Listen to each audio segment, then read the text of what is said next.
Hello, my name's Ted. This is the Issues of Life. And this week I was at a men's prayer breakfast, and uh, they had a speaker. And the way it goes there is they have some worship, have a speaker, and then they have discussion at the table and stuff like that. Um, and this week they were just talking about things that I don't know if I want to say struggle with or deal with or stuff like that. Stuff that we want to work on in our lives. Okay. And then it went to the discussion on the table, and they had a little piece of paper with a list of different things on there, like self discipline, like putting others before yourself, um, like uh, giving things over to God, and several things like that. And what we were supposed to do is pick out one of those that we are, kind of most um, I don't know, concerned about or wanting to work on in our lives and whatnot. And I started listening to several of the guys across the table. I choose this one, that one, this one, this one. And at first, in that moment, I was like, which one should I choose? You know, then I was like, this list isn't big enough.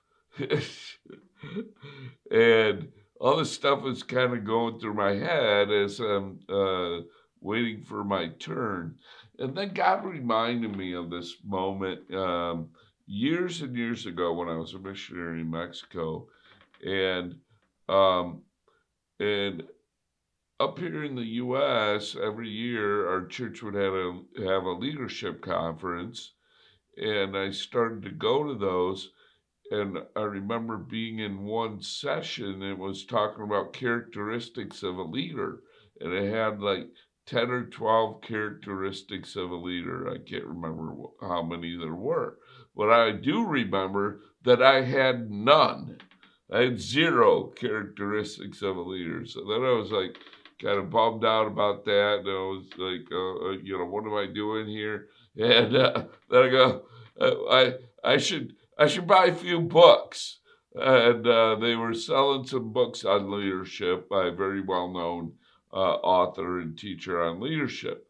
So when I got back to Mexico, I started reading these books and on teaching on how to be a good leader, and I felt worse. And the reason why I felt worse was because it's teaching you all these things to develop into a good leader. And I was like, I felt bad because it was like, okay, I don't have any of these qualities, number one. Number two, it would be overwhelming for me to try to implement all these things in my life. And then I started praying about that. And here's what God showed me. And this is what I want to get to. He started to speak to me and he said, Ted, if you were able to put all those things into practice in your life and you became just this incredible leader, who's going to get the credit? Who's going to get the glory? Me or you? And it just hit me like a brick. And what God started to speak to me was, you know what? God knows you, where you're at right now, your situation, your upcoming situation, your upcoming circumstances. He knows where you're at and where he wants to and needs to get you to deal with everything that he knows that's coming up in your life. And you know, if there were a list of all the things that I had to work on in my life, it would be too long to even begin to read. And it would be so overwhelming that it would crush me.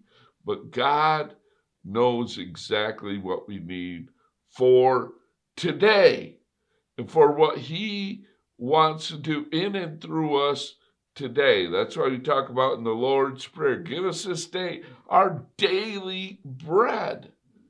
That means He knows. He says, you are my workmanship made my workmanship in Christ Jesus for good works that I prepared for you ahead of time. That means He knows what He wants you to do today. And He has provided everything, the resources, emotional, spiritual, the character in His grace. If we, here's the rub, here's the caveat, if we are humble enough to say, okay, God, I have these plans, I have this in mind, this is what I need to do, but you're smarter than me. You know me better than I know myself. Your ways are higher than my ways, your thoughts are higher than my thoughts. Therefore, here's my life. Do with it what you want to do. Let your will be done. But here I am. And give it to God. The other thing that goes along with it is that He's given us His Spirit on the inside of us. So as we walk along in life, and yeah, we might be thinking, yeah, I'm kind of a selfish person. Yeah, I need to work on this. Yeah, I need to work on that. But guess what? We have the great teacher on the inside of us. So if we're open and sensitive, and as things happen and we mess up, we might hear that voice that says, you see that? You could have done that better. He's the great teacher. He teaches us how to love. He steers us and molds us and shapes us as we go. So what God told me that day was, He said, Ted, you're getting way too stressed out about this. Don't worry. Be on your journey. But here's the key. Enjoy the journey. Because if you're spending time worrying about all these things, all these adjustments that you have to make in your life every day, it's all work. You'll be miserable. You won't enjoy it. And that's what they call dead works. This is the Issues of Life.